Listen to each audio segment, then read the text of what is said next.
जीवन अत्यंत क्षणभंगुर है, परंतु साधना की यात्रा अनंत है। यह एक ऐसा गहन विषय है जो हर साधक के चित्त में एक बड़ा प्रश्न उत्पन्न करता है। आज के इस विश्लेषण में हम उस विशिष्ट स्थिति को समझेंगे जब मृत्यु के कारण आध्यात्मिक प्रयास अधूरा रह जाता है। भगवद गीता में इसे योग भ्रष्ट कहा गया है। यह कोई साधारण चर्चा नहीं है, अपितु एक अत्यंत गंभीर शंका है। विचार कीजिए, यदि लक्ष्य प्राप्ति से पूर्व ही देह त्यागनी पड़े तो उस अपूर्ण साधना का क्या होता है।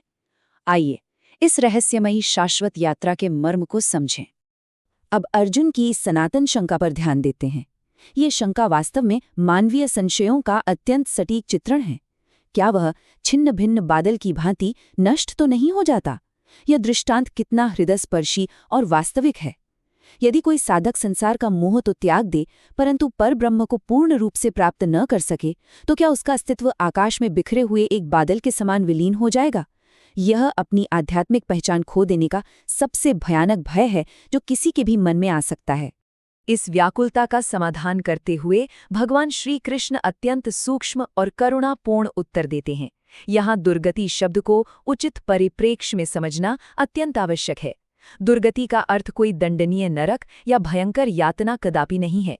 इसके विपरीत यह एक आध्यात्मिक अनिश्चितता है। यह उस उन्नत चेतना स्तर से नीचे गिर जाने की स्थिति है जिसे साधक ने अपने कठोर तप और अभ्यास से प्राप्त किया था। स्पष्ट है कि यहाँ भय आत्मा के विनाश का नहीं है, अपितु आध्यात्मिक अवस्था के पतन का है। और ठीक यहीं पर हमें वो परम दिव्य आश्वासन प्राप्त होता है। श्री कृष्ण कहते हैं कि आध्यात्मिक प्रयास कभी व्यर्थ नहीं जाता और उन्नत चेतना कभी पूर्णतः लुप्त नहीं होती। यह इस संपूर्ण दर्शन का सबसे प्रमुख बिंदु है। ईश्वरीय न्याय व्यवस्था यह सुनिश्चित करती है कि साधना का एक अंश भी कभी नष्ट न हो। जो भी आध्यात्मिक प्रगति अर्जित की गई है वो अंतःकरण में सदैव सुरक्षित रहती है।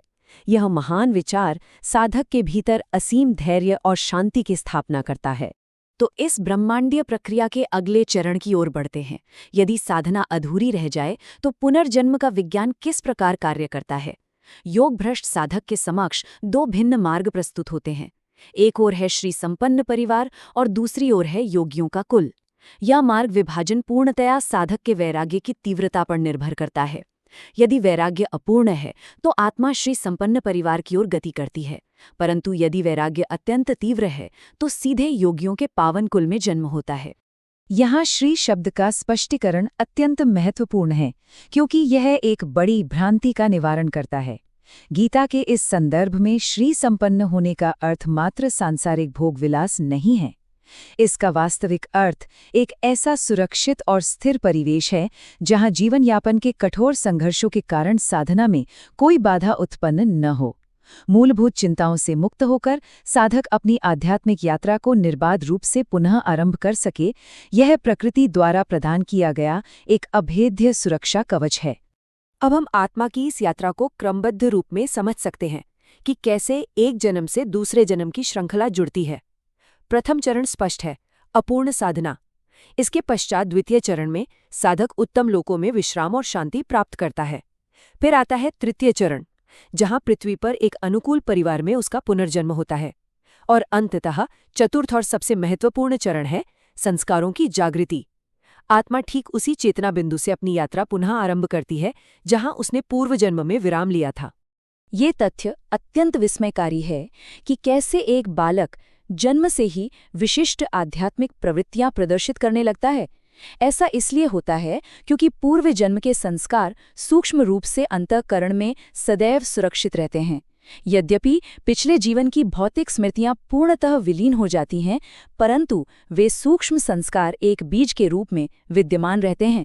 यही शक्तिशाली संस्कार उस साधक को अनायास ही पुनः उसी ईश्वरीय पथ की ओर आकर्षित कर लेते हैं। अतः एक सामान्य गृहस्थ के लिए इस गूढ़ ज्ञान का व्यावहारिक अर्थ क्या है? संपूर्ण आध्यात्मिक प्रगति की मुख्य कुंजी है समत्व, अर्थात एक गहरा और अटल मानसिक संतुलन। हमें 3 स्तरों पर समत्व का निरंतर अभ्यास करना है। प्रथम, अनुकूल या प्रतिकूल परिस्थितियों के प्रति, द्वितीय, कर्म फलों के प्रति और तृतीय, समस्त प्राणियों के प्रति। यदि कोई साधक केवल इस समत्व को ही दृढ़ता से धारण कर ले तो वह मुक्ति के परम मार्ग पर निरंतर अग्रसर रहता है। और अब हम इस संपूर्ण आध्यात्मिक यात्रा के चरम बिंदु तक पहुंचते हैं। अतीत के अनेक जन्मों में जो भी आध्यात्मिक संस्कार संचित किए गए हैं वे वर्तमान जीवन का एक सुदृढ़ आधार निर्मित करते हैं। यह वर्तमान जीवन उन शेष राग द्वेष और वासनाओं से स्वयं को पूर्णतः शुद्ध करने का एक स्वर्णिम अवसर है। जब अंतःकरण की यह शुद्धि पूर्ण हो जाती है तो अंततः परम गति अर्थात सर्वोच्च शांति की प्राप्ति पूर्ण रूप से सुनिश्चित हो जाती है।